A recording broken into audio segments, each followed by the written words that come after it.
Final Fantasy Versus 13 and 15, what was the original concept, what were cut, what was planned, what's good my fellow peasants, how you all doing? This is a very painful video to record, I will admit. So this is rumours, this is leaks, and I want to cover this video because I read through this and I will leave a link in the description.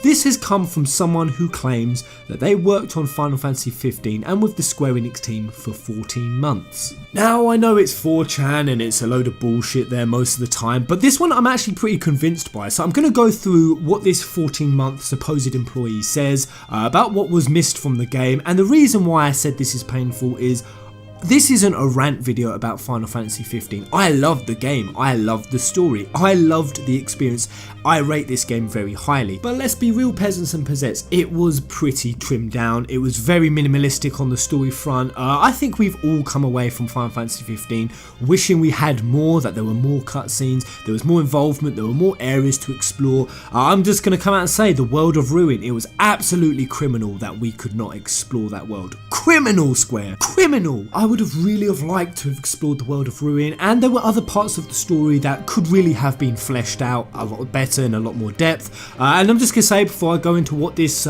this supposed employer who worked there for 14 months, before I get into why I believe it and what it was about, all I'll say for anyone who doesn't know is they will be patching in new cutscenes, they'll be fleshing the story out a lot more. They gave the example of Ravers, there's going to be the DLC, so I'm really hopeful that going forward we're going to learn a lot more about the Final Fantasy 15 story.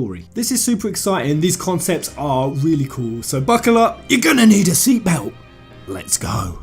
Of Lucii opened himself up to questions, said ask me anything, and lo and behold the questions came flooding. The first question is, why didn't you ask for an extra 6 months of development time as opposed to the 2-month delay? Of Lucii, the game had to be released before this year end period, it was a contract thing, something that was set in stone before development with even Tabata started, and that's why the last few months of working with the game were painful.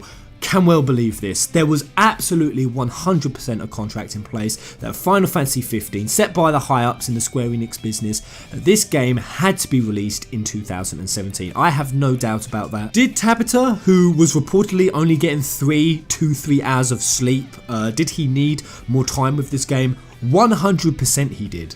And that's why cutscenes that they started working on or wanted to work on or things they had concepts were, will there be a shit metric ton of those lying around that they ended up not using due to time constraints? Guys, there's going to be so much of it, but let's continue. Now I'm not going to begin reading this next question out in full. Long story short, why did characters like Ravers and Idolus get killed off screen? Of Lucii, as I said, the focus, most of the development time ended up being in the Lucis area, so the later parts of the game, aka the linearity sections, and it had a lot of content cut that wasn't ready. However, as far as I know, the fact that the Empire is completely in chaos once you get there never changed. So this is interesting. Again, I can believe both parts of that. That when Noctis and co returned, the Niflheim Empire would have pretty much been collapsed, turned into demons. I don't think that necessarily means that characters like Ravers weren't really going to have their story.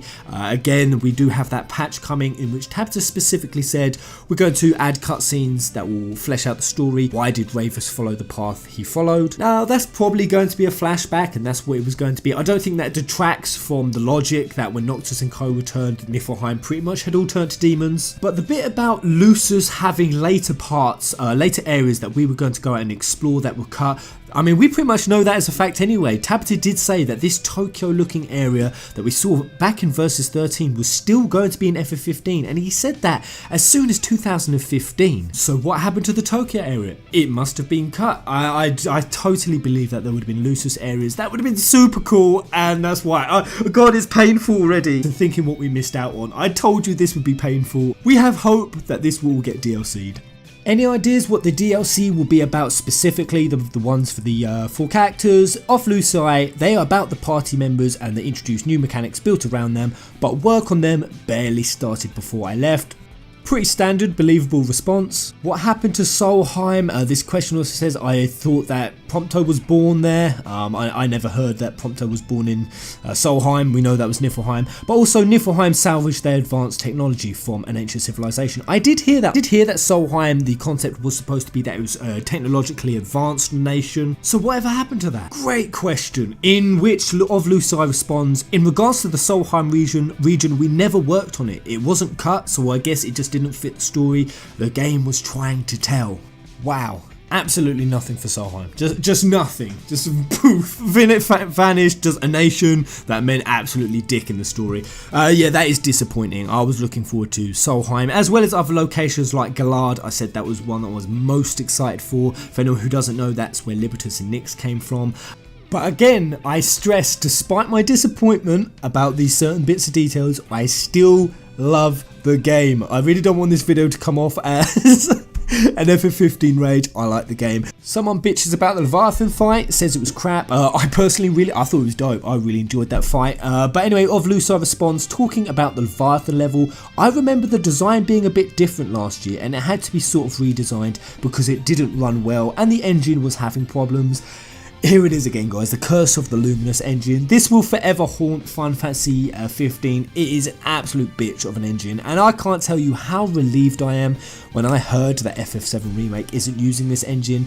Yeah, just ditch this engine until it's in a workable state. If you want someone to blame for the delays and some of the issues, blame it on the engine first, and then blame it on Nomura's team second. I'm sorry guys, Nomura did not do a great job at coordinating this game. Mad love for Nomura, but yeah, he really dropped the ball with it, and I can't blame him. His head was in 100 different places at that point with KH and other projects, so that's where it is, guys. Next up, somebody asked how armature weapons they work specifically in Versus 13. We know Stella had one, and was it all linked to Etro previously? Oh hell yeah, I wanted to know that question, but the guy says he wasn't that familiar plot terms with stuff from Versus 13.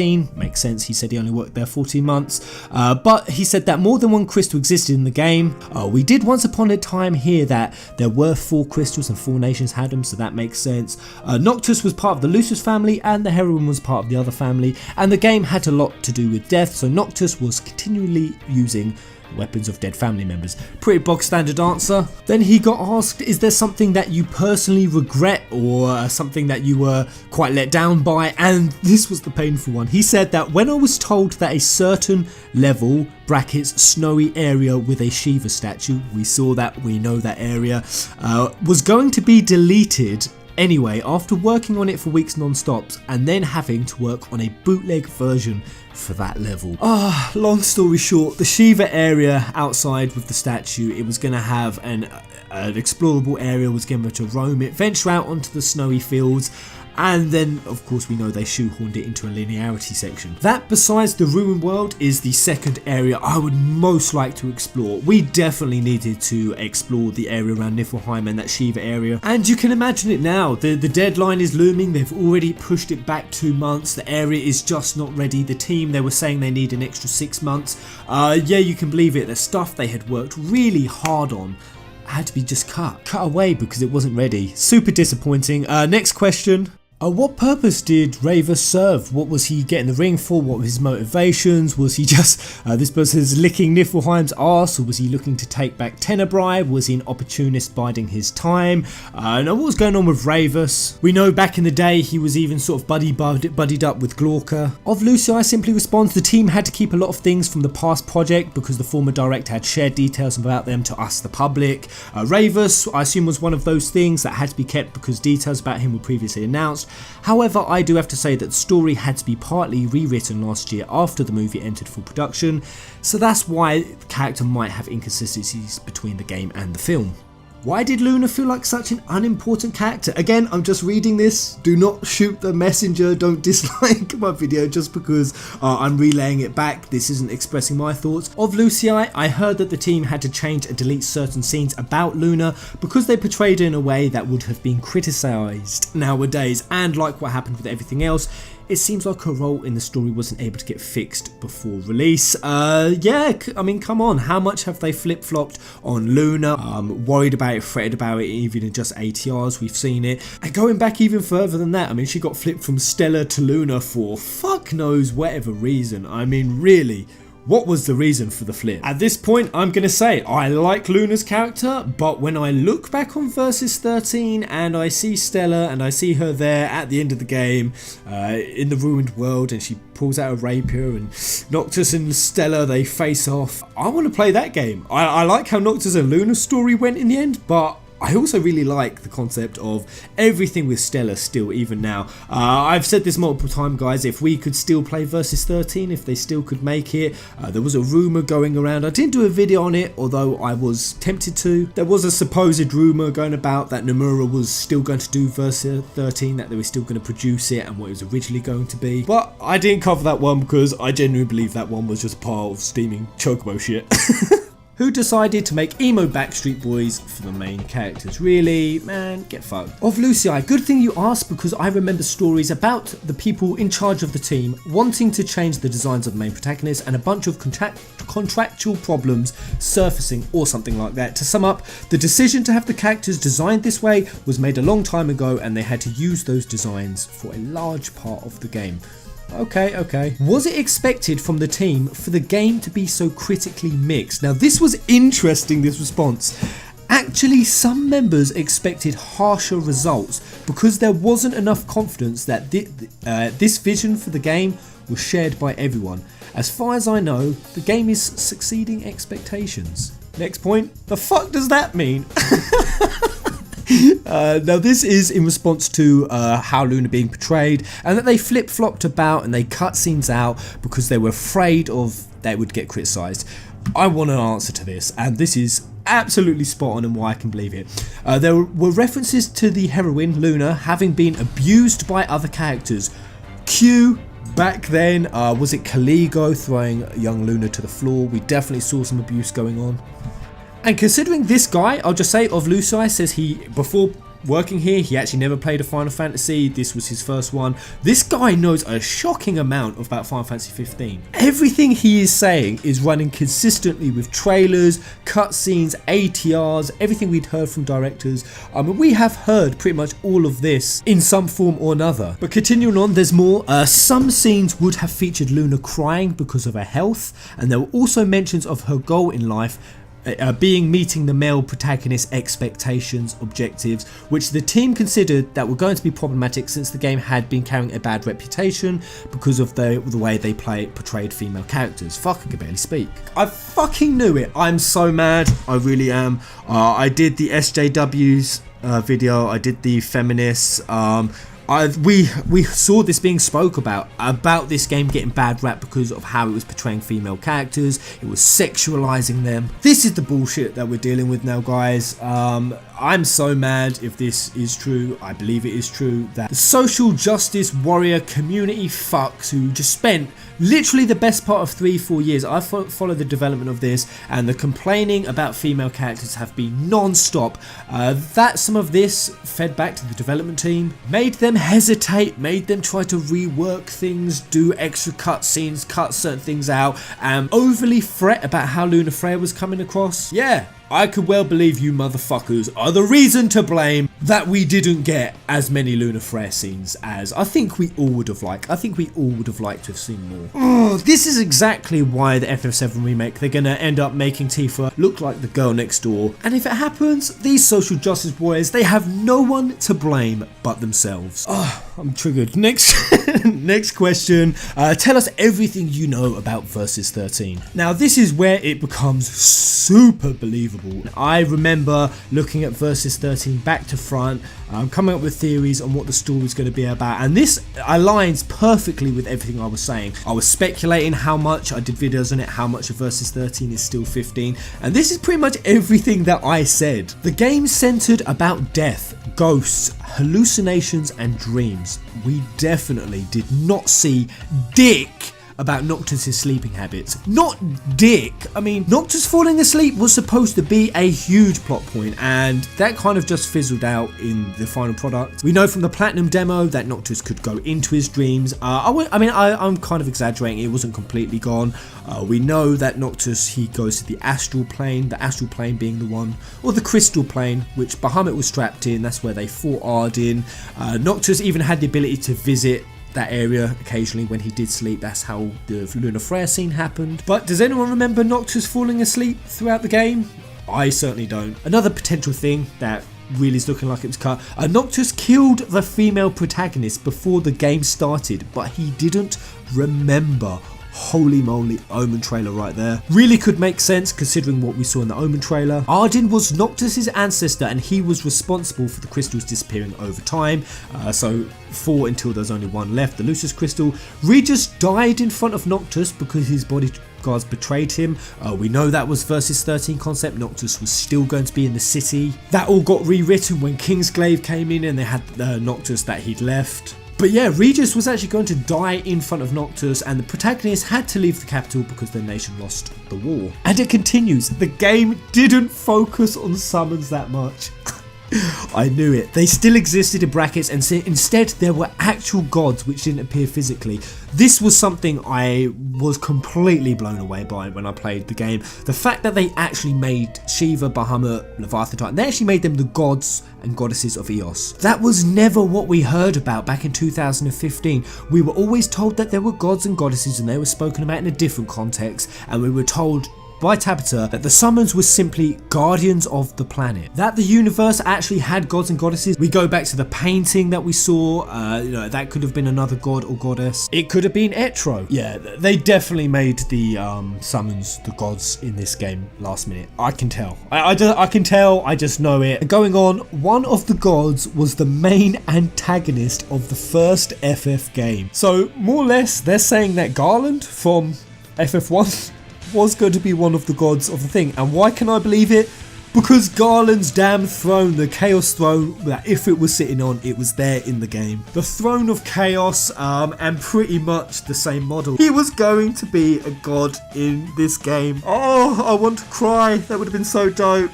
This is painful. And we know that Tabitha's favourite game is Final Fantasy I, that he would have done something like that. And that was an original concept.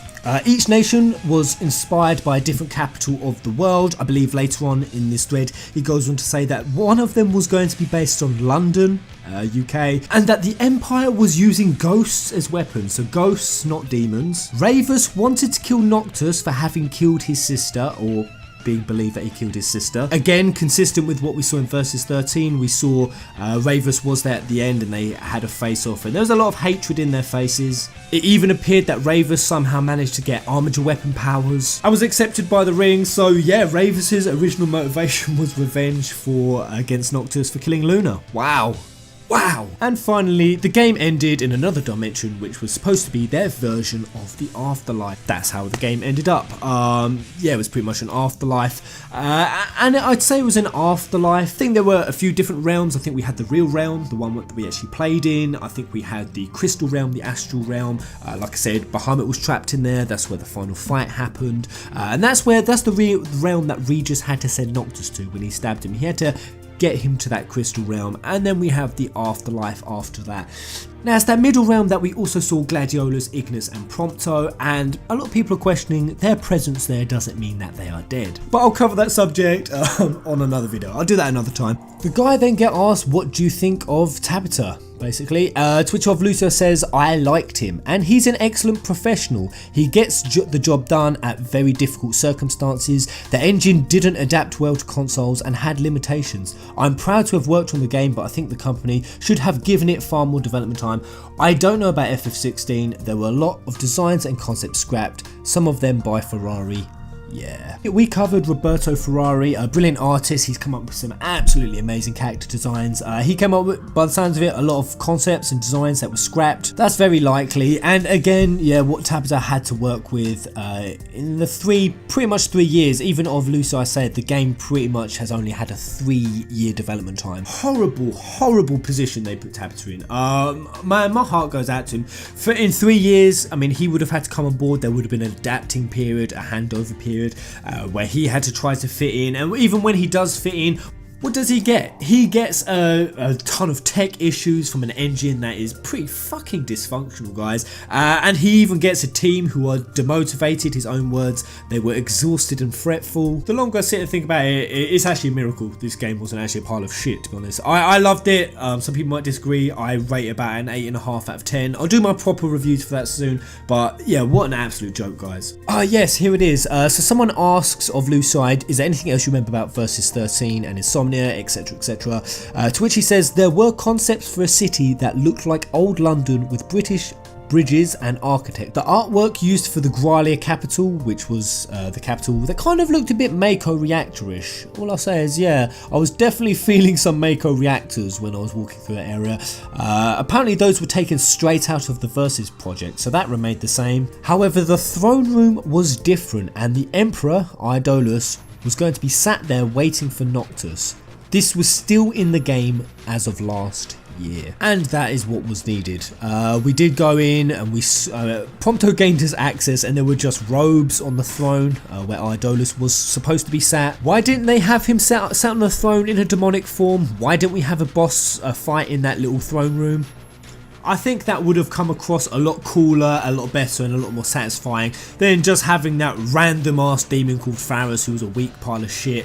I mean, I killed that guy in 2 seconds. I think I dropped a Farago on him, he died, and then afterwards there was some dialogue and I couldn't believe that was Idolus. He was so weak. Yeah, that was definitely a disappointment of the game, the way they just did Idolus of. They just made him some weak ass bitch demon. I mean, for real, come on Square Enix. Right, so this next one is, how the hell were they unsure of how Luna would be portrayed, yet tried their fucking balls off on Cindy's design, and she's nothing more than a glorified cum dumpster. I'm just reading it, guys. And then they ask, will we have a chance to see Arania, Cid, Cindy, Iris, or Core in the post-time skip ever? This is another aspect of the Ruin world that I would have really liked, and it would have bumped this game up to a really solid 9 for me if they'd have done this. If we'd have had a bit of roam time in the Ruined world, if we'd have seen 10-year-older Iris, if we'd have seen Corleone, if we'd seen Cindy, any of them 10 years older, I would have felt satisfied. I think we all really wanted to see that. And that's why what I'm going to read out next is painful. Of Luso says, the end, this is the worst part. The end part of the game was supposed to be bigger. I know for a fact that Dark World Lestalum was finished. Oh, you can't do this to me. You can't. Oh, that would have been so epic. Old Iris was also featured in some scenes. Cindy too, and also recall them not wanting to change Cindy's design, even though she was 10 years older. Oh, crash and burn. Yeah, Iris, we found out, for anyone who can't remember the game, that she pretty much went off with Corleones. Iris gained the nickname of Demon Slayer. Older Demon Slayer Iris. That's all I fucking wanted. Iris was best waifu. Iris, she was one of my favourite characters in that game. Just the thought of seeing her 10 year older and going around a ruined Lestalum. Oh no. Please still make it happen. I am begging you, Square Enix. Don't make me write you a strongly worded letter. Don't make me start a petition. I will do it. I will summon them.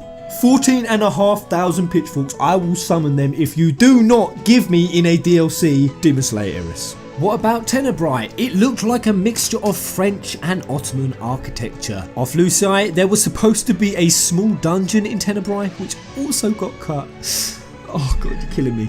If I recall correctly, the invasion didn't begin until the protagonists entered the city.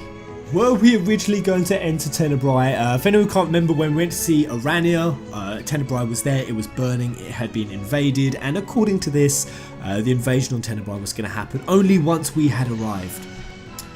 Someone asked, can you elaborate more on this? This was actually chapter 13 in a previous conversation. The much debated and argued about chapter of this story. Off Lucite, if you mean, why is the chapter inspired by survival horror elements? So there were the jump scares, the very ominous pacing to it. The team thought it was going to be a good change of pace that would build momentum. Seems like the level failed to deliver and annoyed players, which I understand. Yeah, you know my opinion on this, guys. I think chapter 13 delivered. I think it was a good change of pace. I was gripped, I was tense, my adrenaline was pumping, the jump scares, anyone who saw my live stream, they were getting me left, right and centre. Ardyn's voice was ominous as hell. The ring, it pretty much did leave you defenceless and feeling like a weak useless piece of shit, which I liked. It made me feel helpless, it made me feel engaged, it made me feel immersed. But anyway, we already know, guys, for anyone who doesn't agree with me, that chapter 13 will be getting tweaked in an upcoming patch.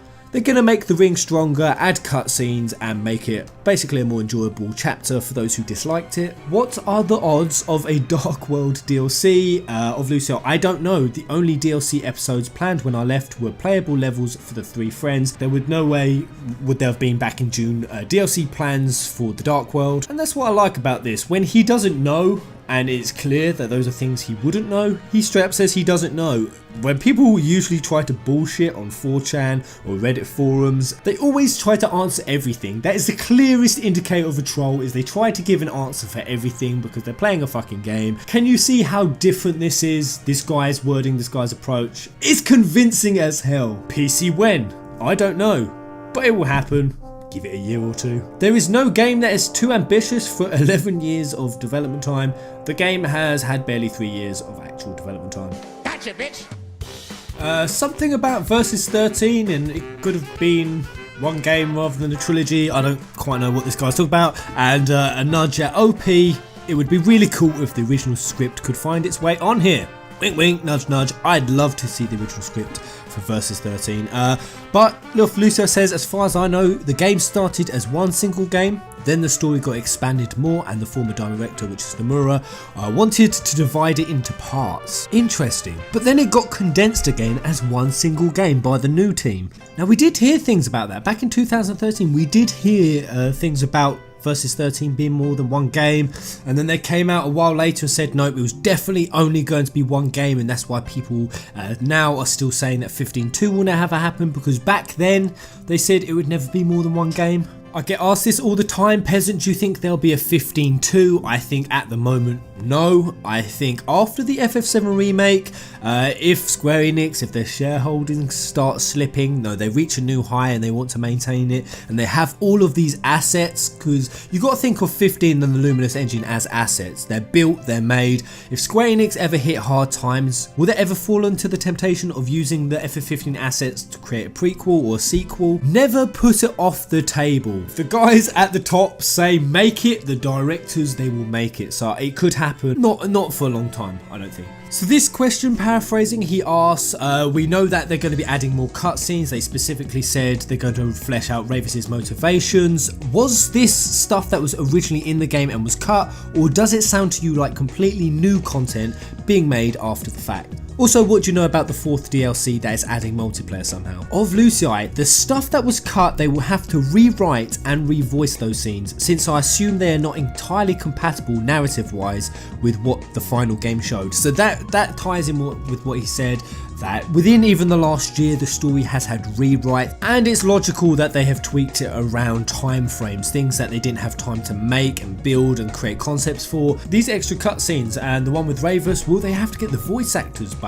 They may well do. That's going to cost money and resources, those extra cutscenes are, and the fact the game's out and it's selling really well, and these added cutscenes are going to be for free just because Square Enix want to make their game better. That's really admirable. Guys, we need to applaud them for this. As mad as you may be that certain things weren't fleshed out as much as you would like, I think that this game is a beautiful skeleton that just needed more fleshing out, but the skeleton was beautiful. But yeah, the game's selling, it's out and it's scoring okay. Square Enix do not have to do this. So the fact they are, I'm really happy about. I can't wait to see what they add. I just hope they bomb about an extra 10 hours of cutscenes. I feel straight up that this game just needs an extra 10 hours of cutscenes and just long drawn out, beautiful cinematics. I don't even care if it's just rambling bullshit. I just want to see more cutscenes and cinematics. Obviously, we ain't going to get 10 hours, but I mean, even an hour, even an extra hour's worth of cutscenes would be incredible. Who agrees with me? Would an hour make you happy? How much would make you happy, guys?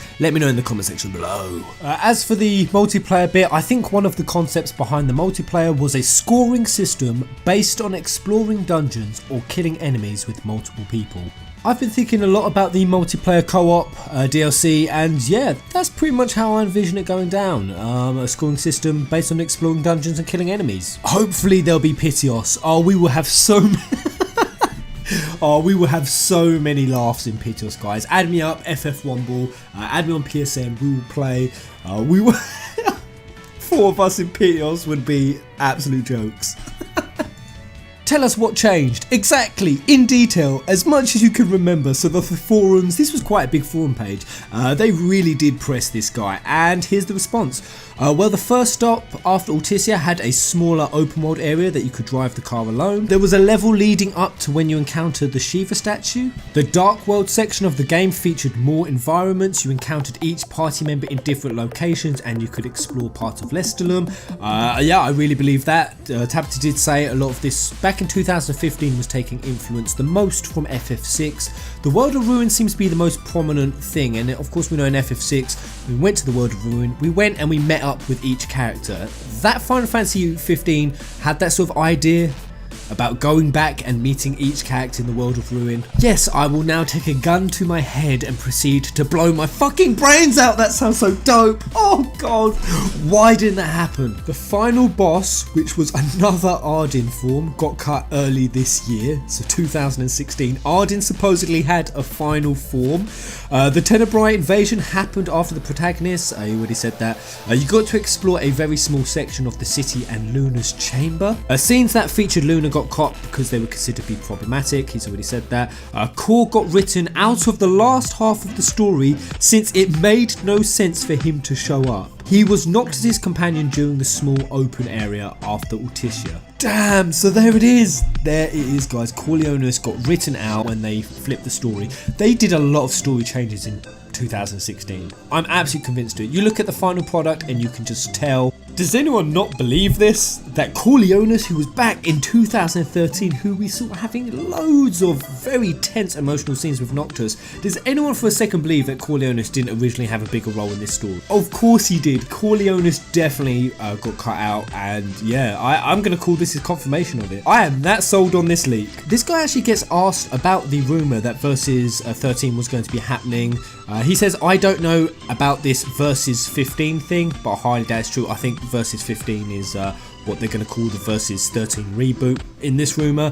The only game being developed around the FF15 are the mobile, last time I heard. For anyone who doesn't know that bit of news, FF15 is becoming a MMO, a massive multiplayer. I can't remember the name of the mobile engine that is being used, but it's basically one that allows millions of people to play in one singular world. I don't think they will make the World of Ruin levels that were unfinished explorable unless there is more DLC planned. Please give us World of Ruin. That has to be a DLC. I doubt they will release the Luna scene since the response would not be good. No, I can assure you it would. Show us Luna Frere crying. Show us her saying she needs Noctis. We don't care. We want to see those Luna scenes. They would go down well. Like I said, Luna was featured in more scenes, but they got cut. The original Leviathan fight combined interiors and exteriors, and many enemies appeared on screen. Luna also appeared. Bahamut needed to summon him. We even needed, after we defeated Ifrit, to get his power and be able to summon Ifrit. The summons, I don't think they should have been gods in the story. I think they definitely should have been more usable. And finally, someone asks, was there a connection between Ifrit and Ardyn? Were there ever any plans about Ifrit's betrayal, his lore? We know that Ifrit was the one who turned his back on the other 5 gods. To which, Off Lucy simply says, like I said earlier, the final form for Ardyn was cut earlier this year. I haven't heard anything from the strategy guide side, but it might not have updated information about the story. So there it is, guys. That's the rumour, that's the leak on the table about what the story originally was going to be. This coincides with so many facts, so many suspicions that even I've had. It even coincides with another leaked rumour story that I heard. This one here on Reddit, I've read this one in depth. It pretty much coincides. It says that the concept wasn't that they were going to be demons, that they were actually more going to be like ghosts, dead people's spirits. This one goes a bit more in depth though. It says that Ardyn wasn't going to be an oracle slash healer, a previous oracle healer. He was actually an arbiter for the void. There was going to be a void and there was going to be a dark dimension. I've heard this in many places and I did have suspicions. Versus 13 showed all the signs of having another realm, about having gods and goddesses, some of which weren't good, and I theorized back in the day that Etro was going to be one of those. This comes out and say it, this Reddit leak says that it was going to be Etro. Lucis, they worshipped a shunned goddess. Their crystal was a dark crystal. It's actually called a void crystal. One of the big reveals was that it was a void crystal, that Ardyn had control of it and that he could actually pull souls forth. He could use their power. He was still going to boost Niflheim back then. But also in Versus 13, that Lucis was supposedly, or Insomnia was supposedly always going to be in night. Because of this, apparently daytime was actually never in the original concept going to ever be a thing in Insomnia. Permanently shrouded in darkness, and the way people turn into demons was that the plague would make people aggressive. They slowly become more and more aggressive, more and more insane. Then they start becoming demonic, monster-like. And then the final stage, when they had fallen far enough, is that their soul would have been sucked into the void. All the while this is happening, the moon was going to grow in size every day, bigger and bigger in colour. This was really recent as well. We even saw that the moon was supposed to be a thing. That was supposed to change. We even saw that in trailers at some points when we had sort of the giant demons flying around and the moon was all red. That was supposed to happen. And even as early as Kingsglaive era, that concept remained. The whole concept of the crystal being a dark crystal, not a crystal of light. It was going to be a void crystal. I speculated this a long time ago, and that was the reason why in Kingsglaive Nyx could hear the voice of his dead sister when he was trying to warp strike. He was connecting to the void. That's also why that black sulfur cap happened to him. Remember when Pelnakara coughed it up, that guy who warp strike to the floor and then he choked up all this black ash. It all came out of their lungs. That was because they were using a void crystal. I speculated this before. How is it that the Kingsglaive are tied to Regis and the brothers are tied to Noctis? Well, that's called the Covenant. The Covenant is made between the kings and the crystals. The king can actually perform the same covenant to people he wants to loan his power to. But the concept was that humans were never supposed to use magic. And the agreement was that each king was to sacrifice their life. They would also then be trapped in the void as well. Hence, that's why they became Lucii, giving themselves to the void after their body had endured as much of the void magic as it could. And that was all done through the ring of the Lucii, which was gifted by Etro. Etro made pretty much the Lucis household in her image. Etro was going to have her place in the sun, just like speculated Versus 13 would have been. It was going to follow the story of Etro. And this is all supported by the concept of the ring, the Lucii ring. We know that that was kind of also connected to Doom Train. It was based on the FF8 ring, but it was also based on the Seal of Solomon, which is a biblical ring in medieval Jewish tradition that allows you to summon and command evil spirits, demons. I think it's even speak with animals. Let me just check. No, it does. It says even speak with animals. And again, that connects to why would they make something that was based on a biblical Seal of Solomon? Why would they make it something that was based on an FF8 design that summoned Doom Train, which was the darkest summon? There is so much to evidence to say it was that the design got changed, the concept got flipped. There's proof of it in Kingsglaive, there's proof of it in the designs. Why they felt the need to shift away from a Chaos Crystal or Void Crystal, I really don't know. In fact, I really don't know why they felt the need to make most of these changes. I was happy with the original concept. A lot of my theories were on track based on what these leaks say. You can believe them or you cannot believe them, but I can just tell as a theorist who has analysed this story in huge depth for the last 6-7 years. I can see that things don't add up. I can see that things that appeared in trailers, that appeared in the movie, that appeared in Versus 13. No, not to say that I was never going to be wrong on quite a few of them. I always knew I was. But the simple fact is, as much as I hate to say this because I enjoyed the game, Final Fantasy 15 ran a very simplistic version of everything that we'd seen. They said they kind of did that. They said and around about 2016 that they were aiming to make this a very simplistically presented story. But that doesn't excuse all of the open, unended questions. There are so many open-ended questions. There's so many things that don't work. There's so many things that are now inconsistent from Kingsglaive, even from Brotherhood. Today I've been looking at trailers pretty much all day while doing this video, and I can count 50 really cool looking cutscenes that I was super excited to see and had sold me on this game, and garnered my curiosity, got me thinking, got my brain working, and then they were just gone. And I'm not just talking trailers from 2013 or 14, I'm talking Jump Festa 2016, guys. There were cutscenes in there that we just never saw. What did this Doom Train looking thing represent in the game? We never saw it. What did Odin?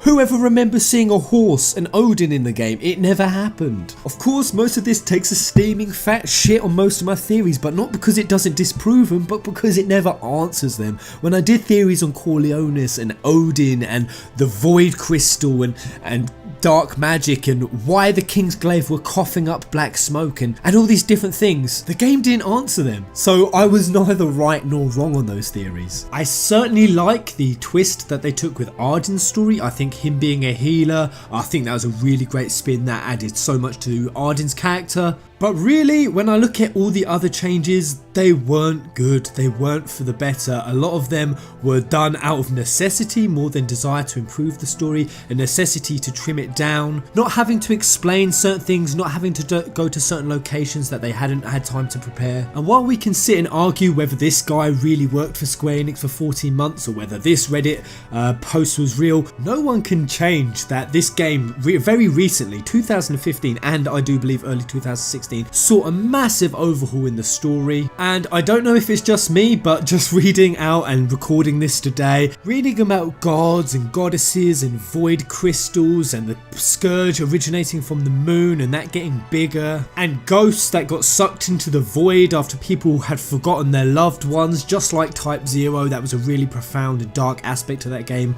I loved, and to know that Final Fantasy 15 was lined up to have that you would forget your loved ones, I'm really disappointed with that. As much of a creepy weirdo as this is probably going to make me sound, I would have liked to have seen the really dark, abusive scenes towards Luna. Apparently there's even more to what of Lucy I said there was a page 2, I haven't even covered that. There's so much more there. Apparently there was outcry from the Kingsglaive movie about how Luna Freya was treated, and that's why they shied away from it. Apparently in the game it was going to get even worse. We have evidence of that. We saw Caligo abusing her. Apparently she was actually going to get beaten in the game. Her body was going to break down and deteriorate just like she said, but we were actually going to see it happen. Everything with Ravus seemed a lot grittier, with him wanting revenge on his sister. Apparently that's why Ravus even wore the hood most of the time, because he was actually hiding his face to hide that he was Luna's brother, because he was tracking Noctis and waiting for the perfect time to make a strike. All the areas we didn't get to explore that were quite clearly explorable in other trailers. I feel like there has been so much wasted potential, but again, I don't want this to come off as a rant video. This is honestly just me reporting this, how I feel. Still love the Panzer 15, it just missed concepts that I had for many years been really excited about, really wanted to see them come in. And sure, perhaps I'd overhyped myself up, on finding out who Corleonis was, or Verstale. We never saw him again. Idolus clearly had more, Ravus clearly had more, Luna clearly had more. So that's it on the table. Let me know how much of that you do and don't believe. How do you feel about this? How much of that would you have liked to have seen? What other stuff would you have liked to have been in the game? Let's start a discussion. I know we all have different opinions, so keep it civil. I love this game. I like this game. But it is a game that had so much potential missed. And frankly, I'm not even going to blame it on the SJWs or the time restraints. I'm actually going to blame it on Square Enix. I know, it's crazy. Peasant not kissing Square Enix's arse for once, how refreshing. They had all this beautiful lore, all this beautiful story, all written over 10 years. But instead of focusing on cutscenes, cinematics and story, there was far too much time wasted on excess and nonsense. As fun as they were, were, and they really did bring to life the road trip feeling, which is the greatest strength of this game. I think they could have prioritised their focus better if they were really this pressed for time, which I believe they were. When somebody stood up and they asked, are we going to have airships, they should have turned around and said fuck off. When people asked, could Noctis have guns, they should have just said fuck off. When people said they really want Moogles in the game, fuck off. Fishing, car customizations, more quests than you can even comfortably get your head around. In my personal opinion, because I'm a story junkie and I know not everyone will agree with me, that could have all gone in my opinion. If Square Enix had scrapped all of that and instead used that time and resource to focus on more cutscenes, implementing more beautiful cinematics, fleshing out the story, yeah, I would have been much happier. But it was the open world. It simply was too vast. It took too much time and resource to make an open world of that size. But this is what Final Fantasy fans wanted. I didn't, but this is what other people wanted. People who harped on about open world. They harped on about why Final Fantasy XIII wasn't good because they hate linearity. How FF10 was bad because they hate linearity. Saying that all the while when FF1 to 9 were also linear. Every Final Fantasy has always been linear. You were simply tricked by an overworld map into thinking you had freedom of movement when you didn't. And it was the complainers who forced Square Enix to try to create an open world that can compete with other AAA open worlds that we have seen,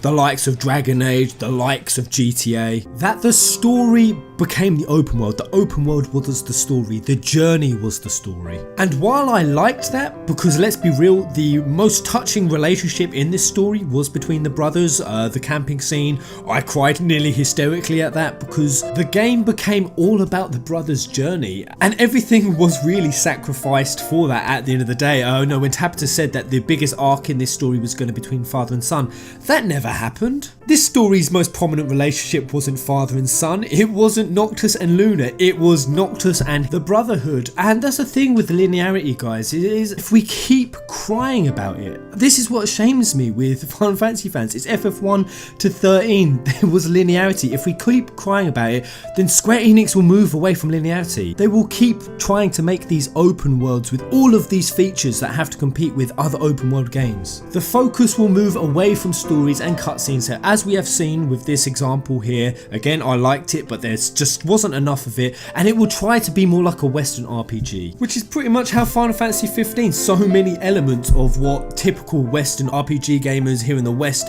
give a shit about, car customizations and all that nonsense, something that we in Final Fantasy typically have not given a shit about. So if you want your stories back, if you want your more cutscenes, if you want the stories that build up in emotion and set you down immersive tunnels, then you need linearity to do that. You can't do that in open world. If you want a fucking open world, go play GTA. I want my cutscenes, I want my story, and reading this, learning about how much was cut and trimmed away from the story, and that's why people need to decide what they want. Do you want an open world that can compete with something like GTA, or do you want 40 hours of totally immersive story like we are used to that is channeled and structured by linearity? Because we can't have both. I like continuous storytelling, but that's just me. What side of the fence do you sit on? Let me know in the comment section below. Hopefully those cutscenes, they do come out and there will be loads of them. I'm really hoping there's a nice bulk of them, and yeah, if we're lucky, perhaps some of those areas that they pretty much had developed but couldn't get out in time, hopefully they'll be back. And the story of FF15, which was a skeleton, but a bloody beautiful skeleton at that, it could get some more meat to it. Hope you enjoyed our time together, my fellow peasants. Until the next video,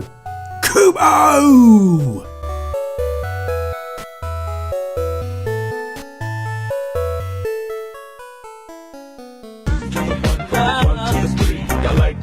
And I like good trees.